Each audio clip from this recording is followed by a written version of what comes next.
கண்ணாடி பாட்டில் விட்டு அடிக்கிறதா ஜனநாயகமா? திரு மு.க. ஸ்டாலின் சார் நிப்பாட்டுங்க, எல்லாத்தையும் நிப்பாட்டுங்க. இப்பயே அரசியல் நடத்துறியா அராஜகம் நடத்துறியான்ட்டு கேள்வி கேட்கணும். ஒரு மெயின் சிட்டில இந்த மாதிரியான விஷயம் நடக்குதுன்னா அப்ப தாவேகா நிர்வாகிகளுக்கு கிராம பகுதியில் இன்னும் என்ன அநியாயம் நடக்கும்? இங்க மீடியா இருக்கும்போதே இந்த கொடுமையை பண்ணிட்டு இருக்கு, இந்த ரவுடிசத்தை பண்ணிட்டு இருக்குது. அப்ப மீடியாக்களே இல்லாத இடத்துல என்ன கொடுமையை பண்ணிட்டு இருக்காங்கன்னு தெரியல. திமுகவுடைய இந்த சதி திட்டத்திற்கு நாங்கள் குரல் கொடுப்போம், நாங்கள் குரல் கொடுப்போம். காவல்துறை இதை கடுமையாக இப்பொழுதே கண்டிக்கிறோம். இல்ல இதே இடத்துல நாங்க உட்காருவோம். அதை விட்டுட்டு இந்த பாட்டிலாம் வச்சு அடிக்கிறதுலாம் வந்து எந்த விதத்துல ஒரு நியாயம்? இதெல்லாம் கோலத்தனம், இதெல்லாம் வீரம் கிடையாது. இதெல்லாம் வீரம் நினைச்சு சில பேர் பண்ணிட்டு இருக்கலாம். என்ன அராஜகம் நடந்துகிட்டு இருக்கு? கண்ணாடி பாட்டில உடைச்சு எரிஞ்சது யார்? இந்த நைட்டா கைது செய்யணும், இப்பவே கைது செய்யணும். அதாவது விஜய் அவருக்கு ஆதரவு கொடுத்தா இவங்க யார வேணா என்ன பண்ணுவாங்களா? அந்த பக்கம் குழந்தைகள் கூட வருவாங்க. குழந்தைங்களுக்கு எதனா இருந்தா என்ன ஆயிருக்கும் சொல்றேன். இல்ல அது மாடி இருந்து வீசப்படுது அந்த பாட்டில் ஓடு. யாரு கண்ணுலனா பட்டுச்சுன்னா, குழந்தைங்க கண்ணுல பட்டுச்சுன்னா, வேற எதனா அசம்பாவிதம் நடந்துச்சுன்னா யாரு பதில் சொல்ல முடியும்?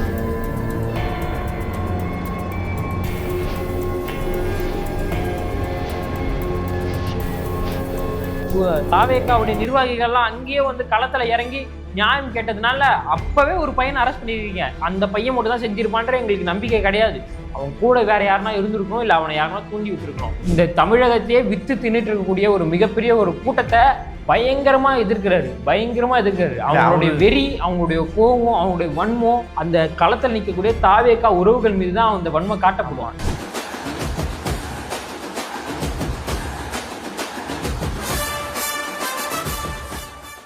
பீஷ்ணர்களுக்கு வணக்கம். இன்னைக்கு வில்லிவாக்கத்தில் நடந்த தாவேகா கூட்டத்துல பாட்டில் ஓடுகளை வச்சு தாவேகாவுடைய பெண்களை வந்து தாக்கி இருக்கிறானுங்க. என்ன ஒரு ரவுடிசம், என்ன ஒரு அராஜகம்! இது அரசாங்கம் நடக்குதா? இது என்ன நடக்குதுன்னு தெரியல. 2026 இந்த ரவுடிசத்தை திமுக பண்ணிட்டு இருக்குன்னா, அப்போல்லாம் இன்னும் 10 வருஷம் 15 வருஷத்துக்கு முன்னாடிலாம் என்ன மாதிரியான ரவுடிசத்தை இந்த திமுக பண்ணிட்டு இருக்கோம்? அப்படி என்ன தாவேகா மீது கோவம்? திமுகவை எதிர்த்துறாங்கன்னா, அரசியல் ரீதியா ஒரு கட்சியை எதிர்க்கிறது இன்னொரு கட்சியோட ஜனநாயக உரிமை. யார் வேணா இன்னொரு கட்சியை, நம்ம கட்சி ஆரம்பிச்சு ஒரு கட்சியை எதிர்க்கலாம். ஆனா என்னெல்லாம் எதிர்க்கிறாங்க, அவனுக்கு கூட்டம் வருது, அவனுக்கு வந்து ஓட்டு வந்துடும் சொல்லிட்டு என்னென்ன வேலையை திமுக அரசாங்கம் பண்ணிட்டு இருக்கு பாருங்க. பெண்கள் பாட்டிலோட உடைச்சி பெண்கள் மேல அடிக்கிறாங்க. அவங்க மேல அடிச்சு நிறைய சில்லா செதறி கிடக்குது. அதுல குறிப்பா ஒரு பெண்ணுக்கு வந்து முதுகுல வந்து கீறல் ஏற்பட்டிருக்குது போல இருக்குது. பெரிய அளவு பாதிப்பு இல்லைனாலும் இது மிகப்பெரிய ரவுடிசம் இல்லையா? ஒரு மிகப்பெரிய கூட்டம் நடக்குது, தாவேகாவுடைய கூட்டம் நடக்குது. திரு ஆதோ அர்ஜுனா அவர்கள் பேசிக்கிட்டு இருக்கிறாங்க. நாஜில் சம்பத் வந்து உட்கார்ந்துருக்கிறாரு, லயோலா மணி இருக்கிறாங்க. இந்த மாதிரி தாவேகாவுடைய முக்கிய நபர்கள் இருக்கும் போதே தாவேகாவுடைய பெண்களுக்கு வந்து இந்த மாதிரி வன்முறை நடக்குதுன்னா இதை வந்து எந்த அளவுக்கு கண்டிக்கணும் நம்ம மக்கள்? இதெல்லாம் வேடிக்கை பார்த்துட்டு கடந்து போகக்கூடாது. இதெல்லாம் மிக முக்கியமா அரசியல் நடத்துறியா அராஜகம் நடத்துறியான்ட்டு வடிவல் சொன்ன மாதிரி காமெடி சொல்லல, சீரியஸா சொல்றேன். கேள்வி கேட்கணும். இதுக்கு முன்னாடி பெரம்பூர்ல வந்து விஜய் அவருக்கு வர்றான்னு பர்மிஷன் போடும்போது அந்த ரோட்டை என்ன பண்ணானுங்க, வெட்டி வச்சாங்க. ஓகேங்களா? பர்மிஷனை ரத்து பண்ணாங்க. அவர் எலெக்ஷன் கமிஷன் போயிட்டு லெட்டரை கொடுத்து பர்மிஷன் வாங்கினாரு. 4 தொகுதிக்கு நேற்றுக்கு பர்மிஷன் வாங்கினாரு. அதில் 2 தொகுதிக்கு தான் அவரால் பண்ண முடிஞ்சுது. போதிய பாதுகாப்பு வசதி இல்லைன்னு சொல்லிட்டு வந்துட்டாரு. திருப்பி ஒரு லெட்டரை போட்டிருக்காரு எலெக்ஷன் கமிஷனுக்கு. இன்னைக்கு நேற்று தான் லெட்டர் போட்டார். இன்னைக்கு வில்லிவாக்கத்துல பாட்டிலோட வச்சு அடிச்சிருக்காங்கன்னா என்ன தைரியம் இருக்கும் அவருக்கு? இந்த விஷயம் வந்து எப்படி நடக்குதுன்னு தெரியல. இது வந்து ரொம்ப ஆபத்தான ஒரு விஷயம். இப்போ மக்கள் வந்து சாதாரண மக்கள் எப்படி வெளியில் நடமாடுவாங்க? ஒரு கூட்டம் ஒரு கட்சியை நோக்கி ஒருத்தங்க பார்க்க வந்துருக்காங்க. அந்த இடத்துல வந்து இப்படி ஒரு அசம்பாவிதம் பண்ணீங்கன்னா அப்ப நீங்க என்ன இடத்துல இருக்கிறீங்க? கண்டிப்பா இதனால உங்களுக்கு என்ன கிடைக்கும்னு தெரியல. ஆனா கண்டிப்பா வந்து மக்கள் வந்து இதுக்கு வந்து மக்கள் உங்களுக்கு கண்டிப்பா பதில் சொல்லுவாங்க. தகுந்த பதிலடியை நீங்க எலெக்ஷன்ல பாப்பீங்க. அதுக்கு முன்னாடி நான் கேட்கிற கேள்வி, ஒரு பையனை கைது பண்ணியிருக்கிறாங்க. அப்பவே ஆதோ அர்ஜுனா அவர்கள் மேடையிலே திரு மு.க. ஸ்டாலின் அவர்களை கண்டிச்சிருக்கிறாரு, இந்த அரசாங்கத்தை கண்டிச்சிருக்கிறாரு. அரசியல் நடத்துறீங்களா அராஜகம் நடத்துறீங்களான்னு கேட்டிருக்காரு. இப்ப மட்டும் கைது நடவடிக்கை எடுக்கலன்னா ஆதோ அர்ஜுனா இங்கேயே உட்காருவேன், நான் போராட்டம் பண்ணுவேன் அப்படின்னு சொல்லிட்டு அவர் அங்கேயே பிடிவாதமா நின்னதுனால தாவேகாவுடைய நிர்வாகிகள்லாம் அங்கேயே வந்து களத்துல இறங்கி நியாயம் கேட்டதுனால அப்பவே ஒரு பையனை அரெஸ்ட் பண்ணிருக்கீங்க. இது ஒரு பையன் செய்யக்கூடிய வேலை கிடையாது, ஒன்றுக்கும் மேற்பட்ட நபர்கள் செய்யக்கூடிய வேலை.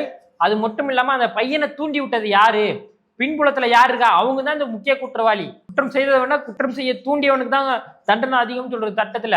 அந்த பையனை தூண்டி விட்டது யாரு? உடனடியா கைது செய்யணும். அந்த அவங்களையும் விசாரணை நடத்தி உடனடியா கைது நடவடிக்கை எடுக்கணும்.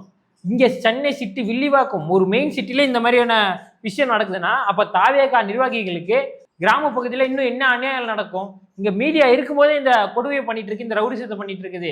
அப்ப மீடியாக்களே இல்லாத இடத்துல என்ன கொடுமையை பண்ணிட்டு இருக்காங்கன்னு தெரியல. உடனடியா தகுந்த பாதுகாப்போட நடவடிக்கை எடுக்கப்படணும். தாவேகா மீட்டிங்க்கு இந்த மாதிரி த்ரெட்டனிங் நிறைய இருக்குது, இந்த மாதிரி ஆபத்துகள் நிறைய இருக்குது. எலெக்ஷன் கமிஷன் என்ன பண்ணணும், எல்லா கட்சிக்கும் விட இன்னும் அதிக பாதுகாப்பை தாவேக்காவை காப்பாத்துறதுக்காக இன்னும் அதிக பாதுகாப்பை கொடுக்கணும். இந்த தாவேக்கான்னு இல்ல, ஒட்டுமொத்தமா இது மக்களுக்கு ரொம்ப ஆபத்தான ஒரு விஷயம். இதை பார்த்து நாளை பின்ன வேற ஏதாவது கட்சி ஃபாலோ பண்றது கூட வாய்ப்பு இருக்கு. அதனால வந்து இதை யார் பண்ணாங்கன்றத உடனே கண்டுபிடிக்கணும். அதாவது இப்போ ஒரு அரசியல் கட்சி நீ எதிர்க்கிறீங்கன்னா கொள்கை ரீதியா எதிரிங்க, இல்ல மேடையில நீங்க எப்பவும் போல அவதூறு பேசி எதிருங்க, ஏதாவது ஒன்று பண்ணுங்க. அதை விட்டுட்டு இந்த பாட்டிலாம் வச்சு அடிக்கிறதுலாம் வந்து எந்த விதத்துல ஒரு நியாயம்? இதெல்லாம் கோலத்தனம், இதெல்லாம் வீரம் கிடையாது. இதெல்லாம் வீரம் நினைச்சு சில பேர் பண்ணிட்டு இருக்கலாம். ஆனா இதெல்லாம் முழுக்க கோழத்தனம். கோழத்தனத்தோட வெளிப்பாடு தான் இந்த மாதிரி தாக்குதல் ஏற்படுத்துறது, பேருந்துகளை அனுப்புறது, ஆம்புலன்ஸ் அனுப்புறது, கூட்டத்துக்கு நெரிசல்ல. இதெல்லாம் கோழைத்தனத்தோட வெளிப்பாடு தான். நாங்க 70 வருஷம் கட்சி, எங்களுக்கு எதிரி யாரும் கிடையாது, நாங்க தான் வந்து 200க்கு 200 ஜெயிக்க போறோம் அப்படின்னு சொல்றவங்க எதற்கு இப்படிலாம் பண்ணிட்டு இருக்கீங்க? நீங்க உங்களோட பிரச்சாரத்தை பண்ணுங்க, நீங்க செஞ்ச நல்லதை சொல்லுங்க, நீங்க செய்ய போற திட்டத்தை சொல்லுங்க. மக்கள் நம்பினா உங்களுக்கு ஓட்டு போடட்டும், நம்பலன்னா எங்களுக்கு ஓட்டு போடட்டும். இதுதான் ஜனநாயக ரீதியான தேர்தல். இல்ல எவ்வளவோ இலவசம் கொடுத்து பார்த்தாங்க, எல்லாம் பண்ணி பார்த்தாங்க. இப்ப என்ன பண்றாங்க, இப்போ ஒட்டுமொத்தமா கொலை மிரட்டல் விடுறாங்க. இவங்க நாங்க ஜெயிச்சா அவங்க மறுபடியும் ஆட்சி கட்டில் வரணுன்ற ஒரு மிரட்டலா தான் பார்க்க முடியுது. இந்த மாதிரி நிர்வாகிகள் எல்லாம் பயந்தாங்கன்னா அப்புறம் வரமாட்டாங்க, மீட்டிங்க்கு கூட்டத்துக்குலாம் வரமாட்டாங்க, அப்புறம் ஓட்டு கேட்டு ரோட்டுக்கு வரமாட்டாங்கன்ட்டு அவங்கள பயமுத்துறதுக்காக தான் இந்த மாதிரி நடவடிக்கை எல்லாம் எடுக்கிறாங்க. இந்த மாதிரி செயல்கள்லாம் செயல்படுது. இதெல்லாம் வன்மையா கண்டிக்கக்கூடிய விஷயம். இதெல்லாம் இந்த மாதிரி நிகழ்வுலாம் திருப்பி நடக்கவே கூடாது. அதுக்கு தகுந்த நடவடிக்கை காவல்துறை எடுக்கணும். என்ன தைரியத்துல இந்த மாதிரி நபர்கள்லாம் செயல்படுறாங்கன்னு தெரியல. இது திமுக சார்ந்த நபர்களோ திமுகவோட சதினா நான் சொல்லல. இதுக்கு பின்புறத்துல யார் யார் இருக்காங்கன்னு தீவிர விசாரணை வேணும், உடனடி விசாரணை வேணும். கண்டிப்பா விசாரிக்கணும். ஏன்னா இது வந்து சாதாரணமான விஷயம் இல்லை, இது வந்து பெரிய தப்பு. இது வந்து மக்களுக்கு வந்து வெளியில வரத்துக்கே பயப்படுவாங்க இந்த மாதிரி எல்லாம் நடந்ததுன்னா. சென்னை சிட்டி மெயின் சிட்டில சுத்தி மீடியாக்கள் இருக்கும் பொழுது ஒரு மிகப்பெரிய கட்சி, மிகப்பெரிய மக்கள் சக்தி உள்ள ஒரு கட்சியில முக்கிய நபர்கள் உட்கார்ந்து இருக்கும்போது, முக்கிய நபர்கள் பேசும்போது பாட்டிலோட அடிக்கிற தைரியம் வருதுன்னா இது எவ்வளவு ஆபத்தான ஒரு செயல்னு பாருங்க. அதாவது என்னை எதிர்த்தனா, என்னை கேள்வி கேட்டனா நான் எந்த எல்லைக்கும் செல்லுவேன் அப்படின்னு சொல்ற மாதிரி தான் இருக்கு இந்த செயல். அதாவது விஜய் அவருக்கு ஆதரவு கொடுத்தா இவங்க யார வேணா என்ன பண்ணுவாங்களா? அந்த கூட்டத்துல குழந்தைங்களை, விஜய் அவர்களை பார்க்க குழந்தைகள் கூட வருவாங்க. என்னதான் சொன்னாலும் அவரை பின்தொடர்ந்து வராங்க, எல்லாம் பண்றாங்க. குழந்தைங்களுக்கு எதனா இருந்தா என்ன ஆயிருக்கும் சொல்றேன். இல்ல அது மாடி இருந்து வீசப்படுது அந்த பாட்டிலோடு. யாரு கண்ணுலனா பட்டுச்சுன்னா, குழந்தைங்க கண்ணில் பட்டுச்சுன்னா, இல்லை வேற எதனா அசம்பாவிதம் நடந்துச்சுன்னா யாரு பதில் சொல்ல முடியும்? இது ஒரு நபர் மீது நடக்கப்பட்ட தாக்குதல் கிடையாது. ஒரு கூட்டத்து மேலே அவ்வளோ பாட்டில் அடிச்சு உடச்சி அந்த பாட்டிலோட தூக்கி அடிக்கிறான் மாடியில இருந்து. அவன் என்ன தைரியத்துல பண்ணுவான்? அந்த பையன் பார்க்க சின்ன பையன் மாதிரி தான் இருக்கான். அவனை யார் ஏக்கனா, அவங்க யார் அதை பண்ணாங்கன்னு தெரியல, எதுவுமே தெரியல. எல்லாத்தையும் விசாரணையில கொண்டு வரணும். யார் இது புன்பிலத்துல இருக்கிறாங்க, இவங்க தான் இருக்காங்க, அந்த திமுக தான் இருக்கு, அந்த கட்சி தான் இருக்கு, இந்த கட்சி தான் இருக்கு நாங்க சொல்லல. யார் இருக்காலும் விசாரணையில நீங்க கண்டுபிடிங்க, உடனடியாக நடவடிக்கை எடுங்க. இதுலயுமே வந்து அவங்க குற்றவாளியை யாரையும் காப்பாற்றுற முயற்சியில காவல்துறை ஈடுபடக்கூடாது. உடனடியா அவங்களை கைது செய்யணும். அந்த பையன் மட்டும் தான் செஞ்சிருப்பான்ற எங்களுக்கு நம்பிக்கை கிடையாது. அவன் கூட வேற யாருன்னா இருந்திருக்கணும், இல்ல அவனை யாருன்னா தூண்டி விட்டுருக்கணும். அது யாருன்னு பார்த்து கண்டிப்பா நடவடிக்கை எடுக்கணும். ஆமா, இந்த மாதிரி சம்பவங்கள் வந்து தயவு செய்து திரும்ப நடக்காம காவல்துறையால தான் பாதுகாக்க முடியும். அவ்வளவு நமக்கு கோபம் வருது. தாவேகா உறவுகள், தாவேகா தொண்டர்கள், பணியாற்றக்கூடியவர்கள், களத்தில் இருக்கக்கூடிய மற்ற கட்சி பண்றாங்கன்னு நீங்க எச்சரிக்கை இல்லாம இருக்கிறாங்க. தயவு செஞ்சு உங்களை சுத்தி நிறைய ஆபத்துகள் இருக்குது. ஏன்னா மிக முக்கியமா தீய சக்தியா இந்த தமிழகத்தையே வித்து தின்னுட்டு இருக்கக்கூடிய ஒரு மிகப்பெரிய ஒரு கூட்டத்தை பயங்கரமா எதிர்க்கிறாரு. அவங்களுடைய வெறி, அவங்களுடைய கோபம், அவங்களுடைய வன்மம் அந்த களத்தில் நிற்கக்கூடிய தாவேகா உறவுகள் மீது தான் அந்த வன்மம் காட்டப்படுவான். இல்ல இந்த வன்மத்தோட அடிப்படை காரணம் என்ன பாக்குறேன்னா, விஜய் அவர்களுடைய நேர்மை தான். அவர் நான் உண்மையா இருப்பேன், நான் ஊழல் பண்ண மாட்டேன்னு சொல்றதோட பின்புலம் தான் இது அவருக்கு எதிராக முடியுது. இது விஜய் அவர்கள் தகுந்த பாதுகாப்போட வராரு போறாரு, அவருக்கு பெரிய பிரச்சனை இருக்குல்ல. ஆனா களத்தில் நிற்கக்கூடிய தாவேகா உறவுகள் இன்னும் எச்சரிக்கையா, இன்னும் கவனமா செயல்பட வேண்டும் அப்படின்றதுக்கு எடுத்துக்காட்டு தான் இந்த நிகழ்வு. ஏன்னா அந்த வன்மத்தை, விஜய் அங்க பேசக்கூடிய வன்மத்தை யார் மேல காட்டுவாங்க? ரோட்ல ஓட்டு கெட்டு போகக்கூடிய சாதாரண தாவேகா நிர்வாகி மீது தான் காட்டுவாங்க. அதனால நம்ம ஜாக்கிரதையா இருக்கணும். ஒரு எப்பவுமே பெண்கள் செல்லும் போதோ, ஒரு தாவேகா நபர்கள் ஓட்டு கெட்டு செல்லும் போதோ 20-25க்கு மேற்பட்ட நபர்கள் ஒன்னாவே செல்லுங்க, தனியா செல்லாதீங்க. ஏன்னா வன்மமிக்க, ரவுடிசம் மிக்க ஒரு கூட்டம் நம்மளை எப்பவுமே அடக்கணும், ஒடுக்கணும்னு நினைக்குது. நம்ம எதனா செய்யணும்னு நினைக்குதுன்னு போது நம்ம முன்னெச்சரிக்கையா இருக்கணும், ஜாக்கிரதையா இருக்கணும். நம்மளோட சேஃப்டி தான் முதல்ல, அதை மறந்துடாதீங்க. அதனால எப்பவுமே கூட்டமா போங்க, கூட்டமா ஓட்டு கேளுங்க. என்ன நடந்தாலும் சரி தைரியமா இருங்க, போல்டா இருங்க. உடனே இன்ஃபர்மேஷனை மற்ற நிர்வாகிகளுக்கும் ஷேர் பண்ணி காவல்துறை அணுகி உங்களோட சேஃப்டியை முதல்ல உறுதிப்படுத்திக்கிட்டு அதுக்கான நியாயத்தை கேளுங்க, ஜாக்கிரதையாக செயலாற்றுங்க. இந்த மாதிரி நிகழ்வுலாம் ரொம்ப பயமுத்துது. நான் இன்னைக்கு போய் மதுரவாயில் தொகுதியில் அங்கே போய் நான் பார்த்தேன், பூத் கமிட்டியில் பார்த்தேன். சின்ன பசங்க, காலேஜ் செகண்ட் இயர் படிக்கிற பொண்ணுங்க, காலேஜ் ஃபர்ஸ்ட் இயர் படிக்கிற பசங்க, சின்ன பசங்க அவங்களாம் வந்து ஓட்டு கேட்கறதுக்காக வந்திருக்கிறாங்க, அவங்களாம் கலைப்பணி ஆற்றுறதுக்கு வந்திருக்கிறாங்க.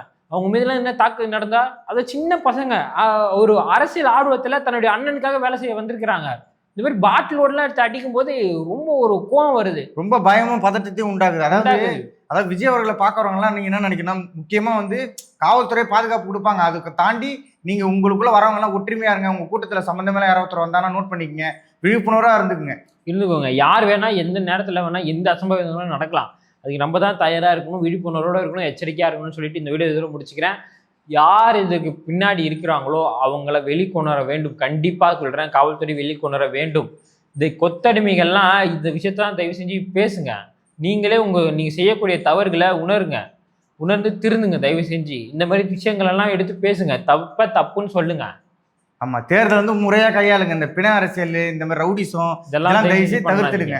களத்துல மோதுங்க, ஜனநாயக ரீதியான அரசியலை எடுங்க, ஜனநாயக ரீதியான போட்டியை கையில் எடுங்க, வன்முறையை தயவு செஞ்சு விடுங்க. ஏன்னா களத்துல நிக்கிறது முதல் வாக்காளர்கள், இளைஞர்கள், சின்ன பசங்க, நல்ல அரசியல் அனுபவமிக்க ரவுடிசம் அனுபவமிக்க நபர்கள். நீங்கெல்லாம் தயவு செஞ்சு அவங்க சின்ன பசங்க, யார் மேலே இருக்க கோவத்தை யார் மேலேயே காட்டிடாதீங்க. தயவு செஞ்சு ஜனநாயக ரீதியா நேர்மையா இந்த அரசியல அணுகுங்க, தயவு செஞ்சு அணுகுங்க. இல்ல உங்களோட வீட்டுல இருக்கவங்க யாருன்னா கூட வந்திருக்கலாம், உங்களுக்கு தெரியாம அவங்களுக்கு எதனா நடந்தா எப்படி இருக்கும். அதே மாதிரிதான் பொதுவா மக்களை யாரும் பாதிக்காதீங்க, தயவு செய்து உங்களுக்கு நேர்மையா போட்டிடுங்க தயவு செய்து. ஆமா, தயவு செஞ்சு இந்த மாதிரி நிகழ்வு திருப்பி நடக்கவே கூடாது. அந்த மாதிரி காவல்துறை செயலாற்ற வேண்டும். இன்னும் எலெக்ஷன் கமிஷன் கூடுதலான கண்காணிப்பை வந்து தாவேகாவுக்கு கொடுக்க வேண்டும். கூடுதலான பாதுகாப்பை தாவேகாவுடைய கூட்டத்திற்கு எலெக்ஷன் கமிஷன் காவலர்களே கொடுக்க வேண்டும். அவங்க என்னதான் பாதுகாப்பு கொடுத்தாலும் வரக்கூடிய ஒவ்வொரு தாவேகா உறவுகளும் உங்களுடைய பாதுகாப்பை நீங்க வந்து எப்பவுமே கவனமா இருக்கணும். உங்களோட பாதுகாப்புல நீங்க எப்பவுமே கவனமா இருக்கணும், அதை மட்டும் மறந்துடாதீங்க அப்படின்னு சொல்லிட்டு வீடியோ இதோட முடிச்சுக்கிறோம். இந்த பாட்டிலோடு எரிந்த இந்த சம்பவத்துக்கு பீஸ் சேனலுடைய கடுமையான கண்டனங்களை நாங்கள் தெரிவிச்சுக்கிறோம். நன்றி, வணக்கம்.